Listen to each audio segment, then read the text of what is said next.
Hello and welcome to the Bridetender podcast. I'm your host, Estee Levin, and I'm here to tend to the brides like I tend to the bar. So mix yourself a cocktail and let's get ready to discuss all things weddings.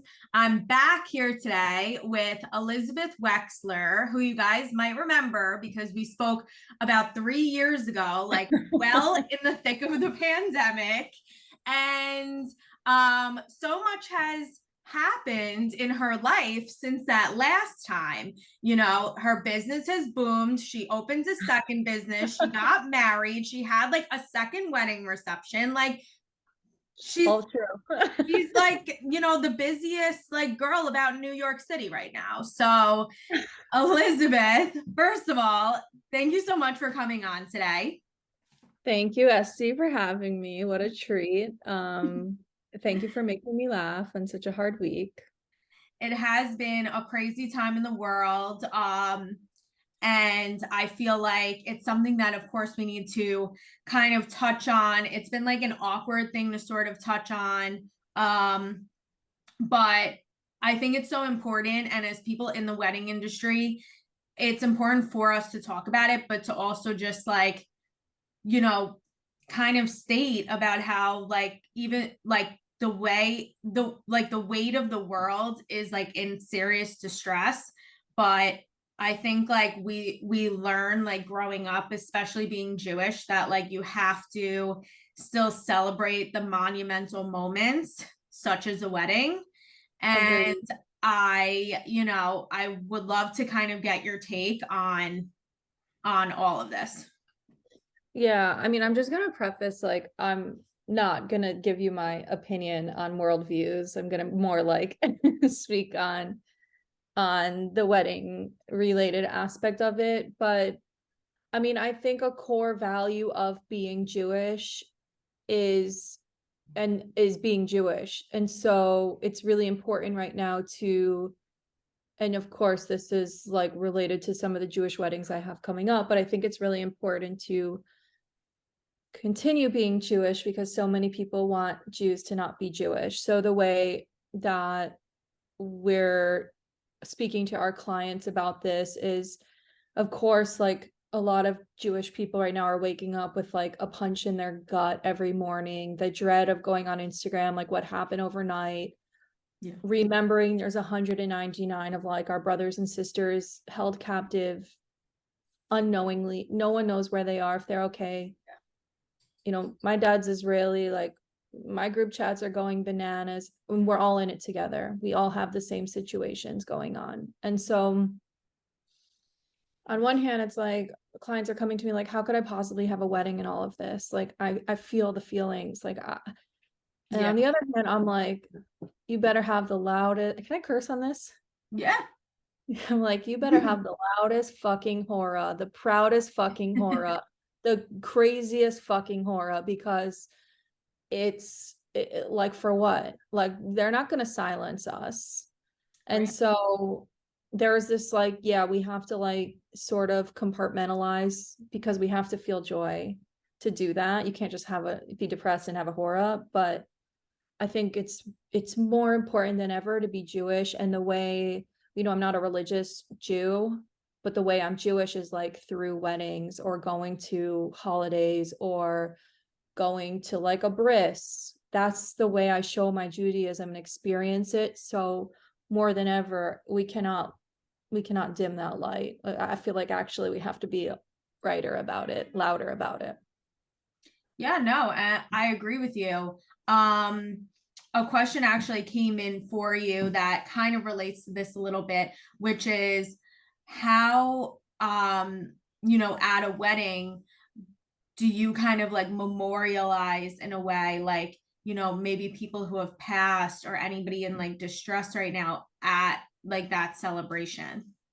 100%. And I think it would be awkward not to. So um this weekend we have a wedding. It's coming up in the ceremony. Actually their officiant is Israeli and has made a beautiful, poignant statement that he's involving in the ceremony.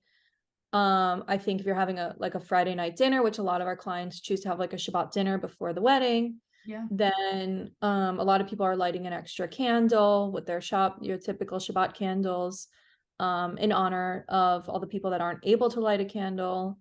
I think there's 1,000 ways to incorporate it, but I think if you are having a Jewish wedding and you don't make mention of it, I think it would be a little awkward. So Yeah. I think most of us are all on the same page. I would say, like, you're not bringing it up every 4 seconds because you should allow yourself to celebrate yourselves as a couple getting married. And if you bring it up every 4 seconds, and this is me compartmentalizing, like, you want to think about it every 4 seconds because your brain goes, well, there's people sitting held in hostage right now. Right. Like, there's people who are just in such a worse situation. I'm so privileged to even have this thought, but I'm like telling my clients, put that away, because I feel that too. Like, we all feel that so immensely. Like, how can I even think that I can't think about this? Like, what a privileged feeling. But ultimately, and I, like, honestly, I get emotional thinking about it, as we all do, but that has to be compartmentalized a little bit. You bring it up at the ceremony, or perhaps like maybe someone does hamotzi and brings it up then Right. once, maybe twice, and that's it. And it's our obligation. I mean, I'm not a rabbi, but it's our obligation as Jews to have a wedding and a beautiful chuppah and a beautiful hora, and that's what we have to do. And we have to, someone said to me, like, you have to give your clients license to feel joy at their weddings. And I truly feel like I've taken this responsibility with my clients to be like, no, it's okay. Like, we can all grieve this together. And just because you're feeling joy doesn't make it any more or less painful for you. And no one's judging that experience for you. Like, we're all in it together. So let's lock it up in a box and feel the joy for a minute. And then we'll wake up and deal with the same fucking bullshit we've been dealing with for almost 2 weeks now. Seriously. And I mean, obviously we're at the height of wedding season. October is like one of the craziest months, in like the Northeast for weddings. So I could only imagine like how all wedding vendors, all couples, everybody is feeling right now, because it has been a tough time. And on top of it being a tough time, it's the highest volume for everybody. So it's hard because people kind of have to go about their lives, go about their jobs. Yeah, that's another element to it. Yeah. It's, I'm sure, I don't know if you participated in bridal fashion week. I did not. I didn't go to anything, and usually I'll go to like 1 or 2 events. I'm not like super in it, but Yeah. I have like FOMO every time I see everything on Instagram. And this year I didn't feel a thing because I was so consumed. Yeah. I was magnetized to the TV and to my phone and the news. And it was kind of awkward in the sense of things still going on that week, because, and this is just my opinion, but New York City, when the world goes haywire in any area of the world ever, New York City is the first place in America that like has the craziness go on. So a lot of things were canceled, which I think was the right move. One, for like everybody's safety all over, but also just because people felt conflicted either way, to go or not to go. yeah. And there are many designers in the wedding world that are Israeli, and a lot of them did cancel their shows or postponed or rescheduled. I didn't know that. Yeah. So I was scheduled to go to something, and they rescheduled and I think it's postponed as of right now because they have family and friends and things back in Israel, and it was going to be too hard for them to celebrate at that time. Totally. I mean, I was planning a 70th birthday, and the guest of honor is Israeli, and it's in a few weeks, and we canceled it. So I think a wedding is different than a 70th birthday. And we'll hopefully postpone that and celebrate it later or for birthday next year. But a wedding is different. A wedding is like the biggest joy to any Jewish parent. It's like the biggest mitzvah in the world. Yeah. So it's, to me, it's like, okay, you couldn't have your fashion show, you couldn't have a 71st birthday or 70th birthday or whatever, but Yeah. like, do not cancel your weddings. I mean, let me just say, unless you're really mourning, and if you are, I Yeah. understand why you would, if you're really mourning. And because I guess, like, for those listening, if you're mourning, meaning if somebody in your immediate family passes, like, you're not going to celebrate it. There's a lot of like Yeah. Jewish reasons why you wouldn't, but I think there's ways to do a wedding appropriately at these times. um can I tell you like one little other thing, Mhm. anecdote? I work very closely with a vendor who's Palestinian. I work with her a lot, and I'm Jewish, and we don't really talk politics, never have, and I'm working with her soon. And there's like a little tidbit inside of me that's like, should I say something, should I not? And like, ultimately, we're both New Yorkers, we're both Americans, we're both in the wedding industry, like we get along so well. But it's just like a thing we've never talked about. So I just bring this up because our industry is really diverse. Yeah. And I've been pretty vocal on Instagram recently. It's been important for me, and it's really also been like a way for me to channel my feelings. But I think there's some sort of conversation around that too, is like, I don't hate someone because they're Palestinian.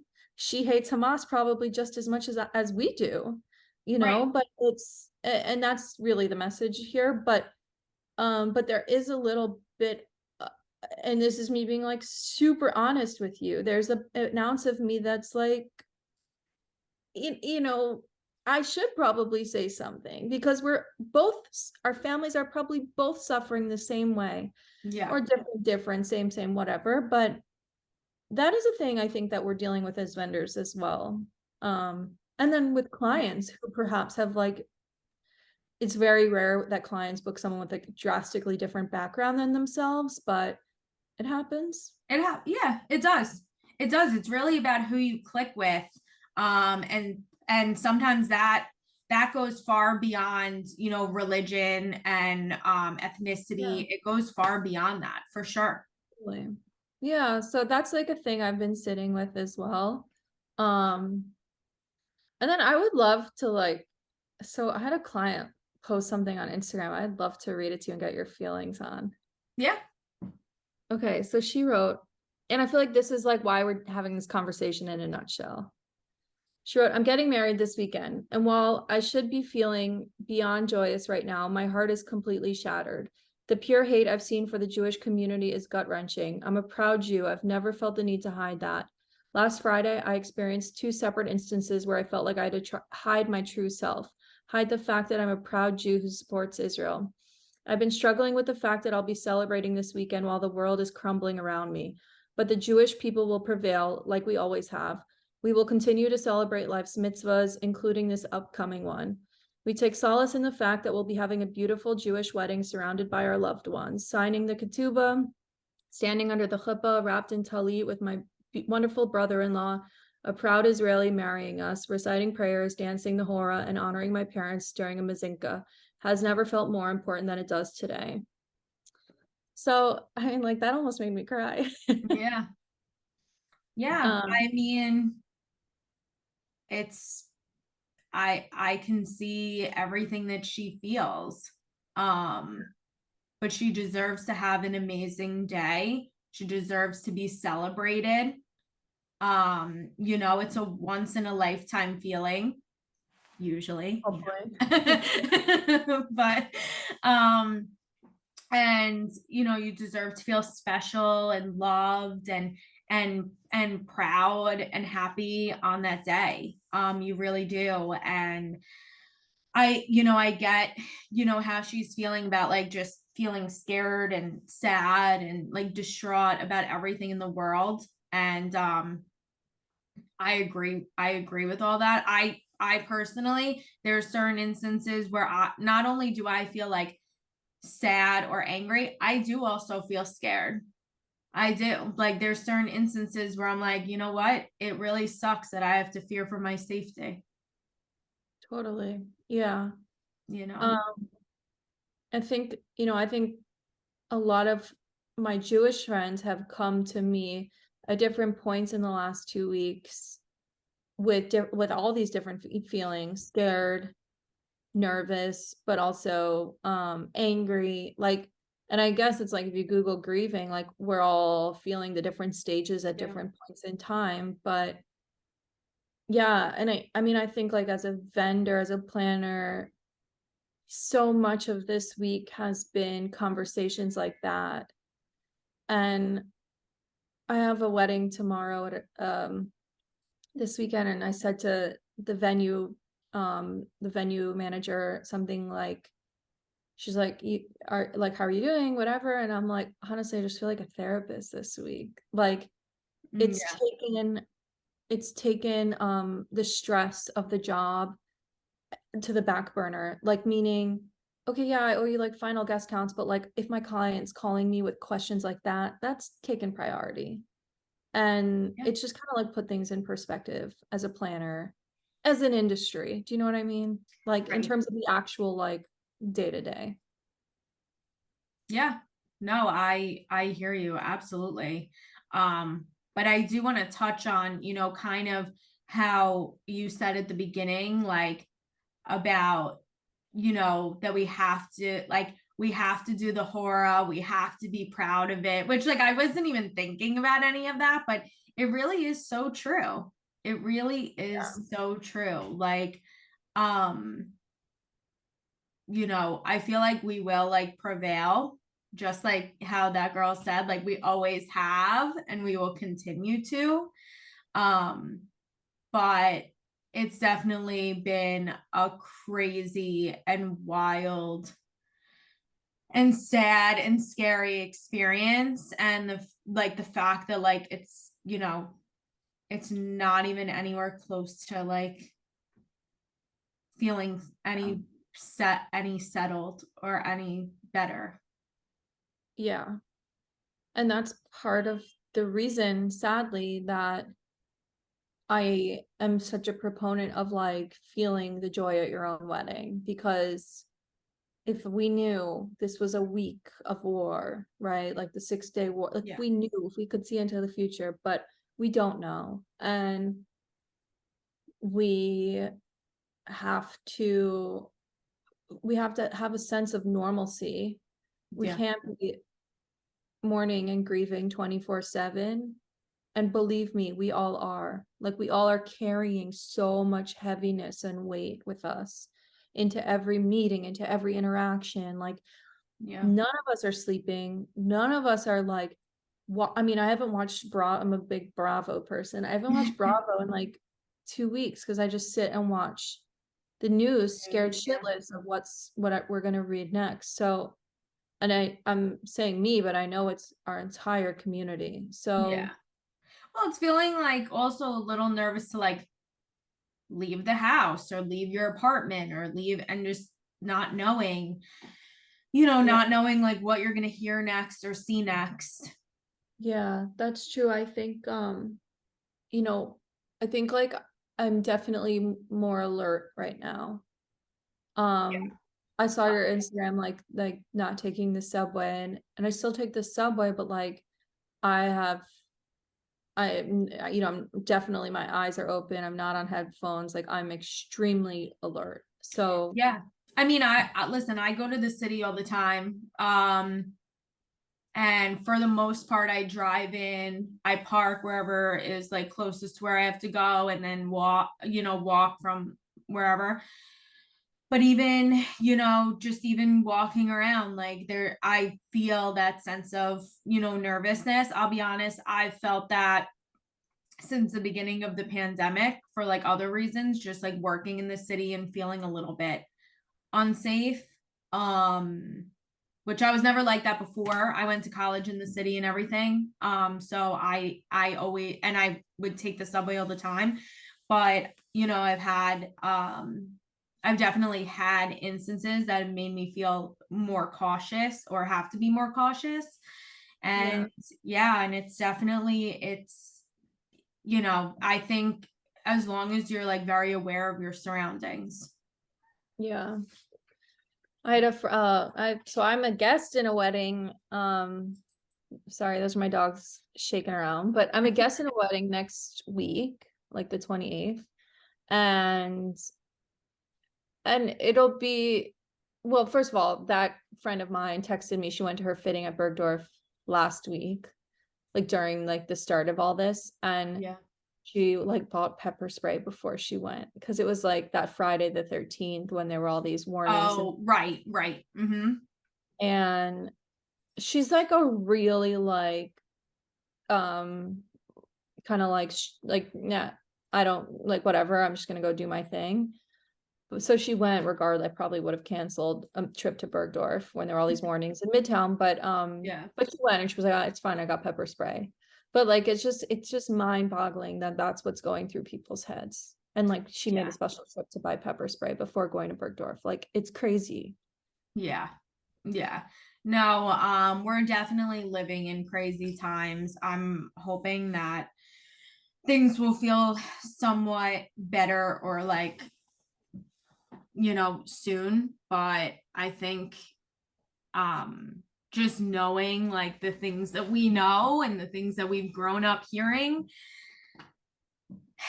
it's scary and it's crazy, and just also knowing people, and I'm sure you have the same, like knowing people who are in Israel or had to like try to leave Israel during this time.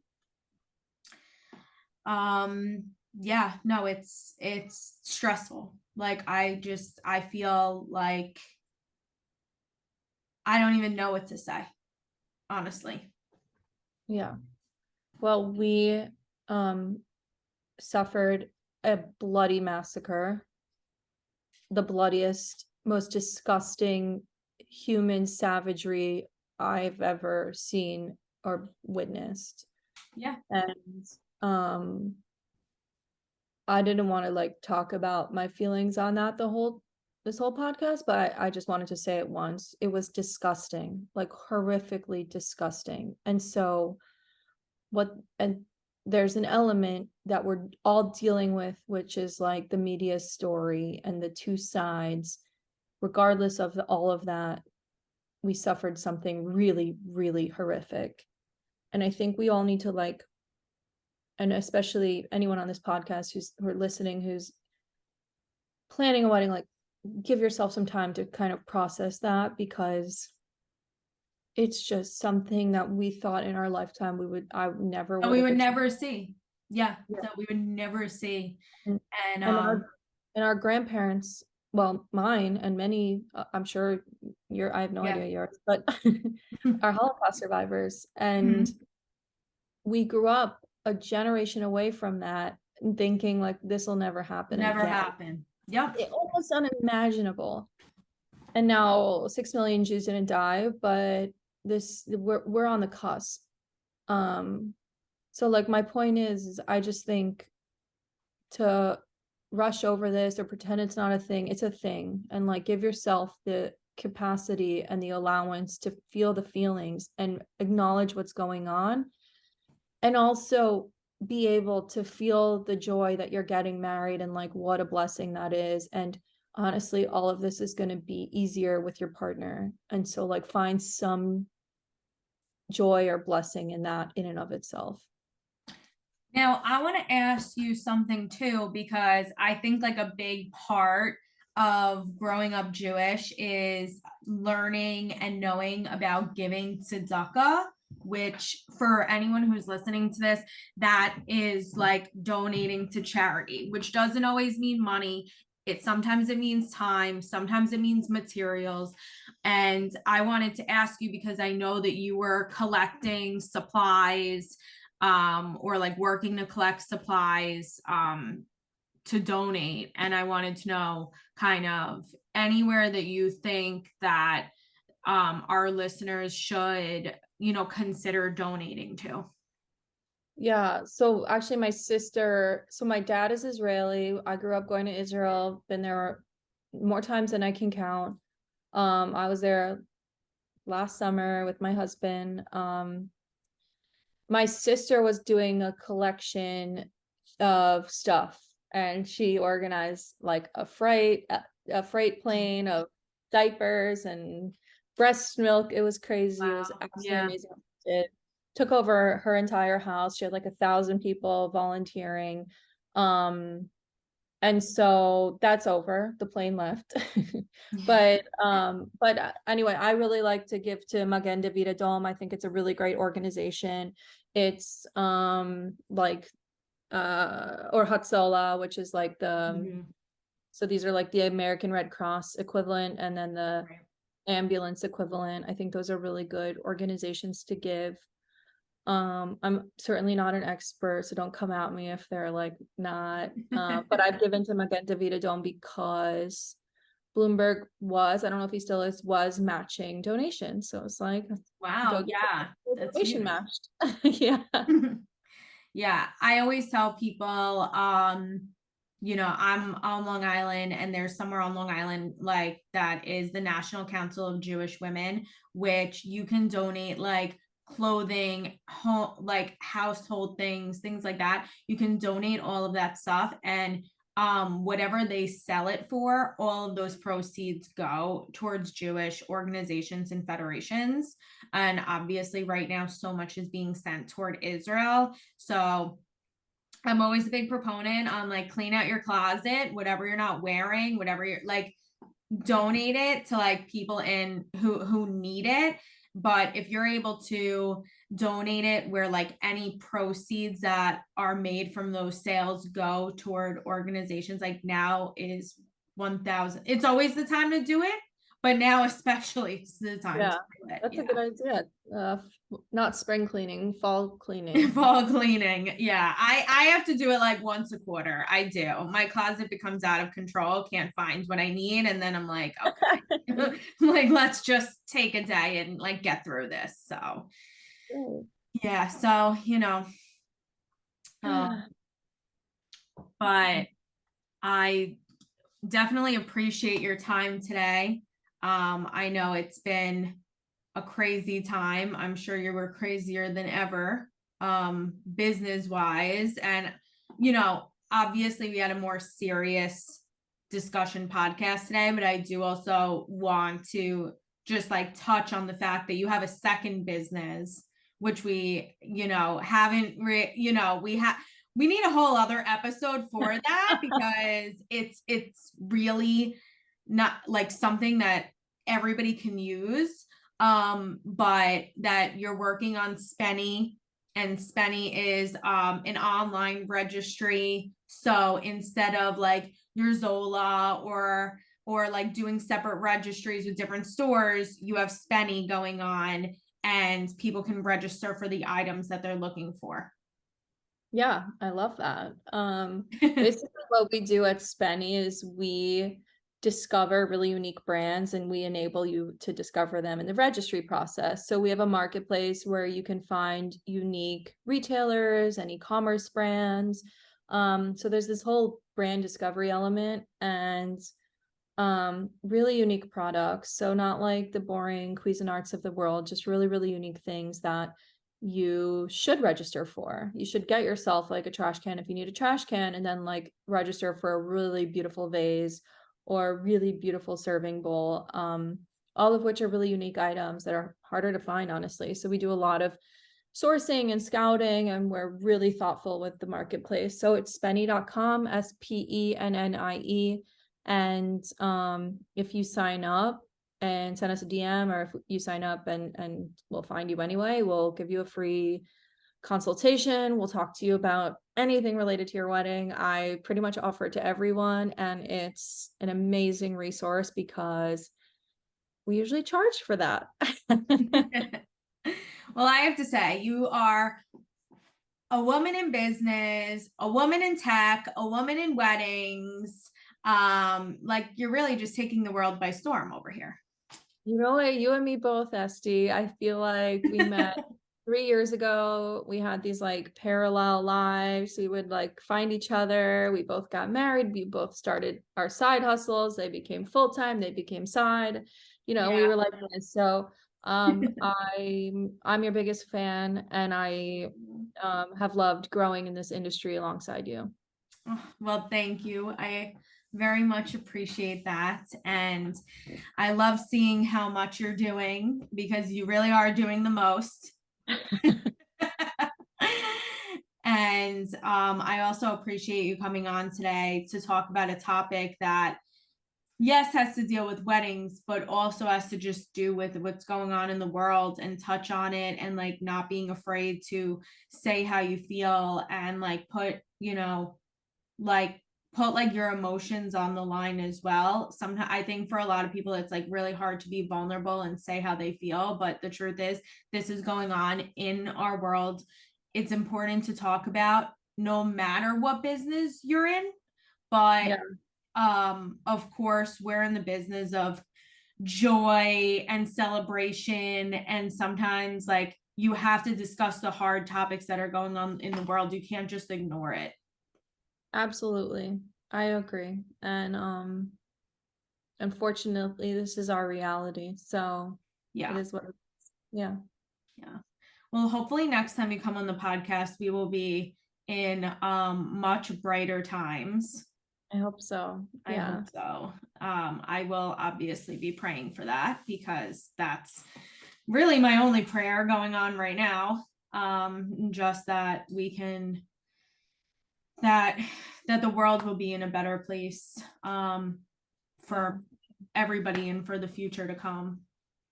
Totally. Okay, well, thank you. Thank you for coming on. If you guys aren't already following Elizabeth on Instagram, go follow both of her businesses, Emlan Events, and that's Emlan, EMLAN _ events, and Spennie. It's just Spennie, right? At let's _ Spennie. There we go. I got that one a little wrong, but at let's _ Spennie, SPENNIE. And thank you guys so much for tuning in to today's episode. I know it's heavier than usual, but it's things that we have to discuss. It's things we have to touch on, and it's important, and you can't ignore things that are going on in the world. It's first and foremost the most important thing and the most important topic that we have to shed light on. So if you're not already following me on Instagram, go follow me at the Bridetender for all fun facts on the wedding industry, ways to save money on your special day, and of course, hiring the best in the business like Elizabeth over here for your wedding. Until next week, mix yourself a cocktail, slide into my DMs with questions you want answered on all things weddings. Stay sane, stay healthy, and we'll catch you next week.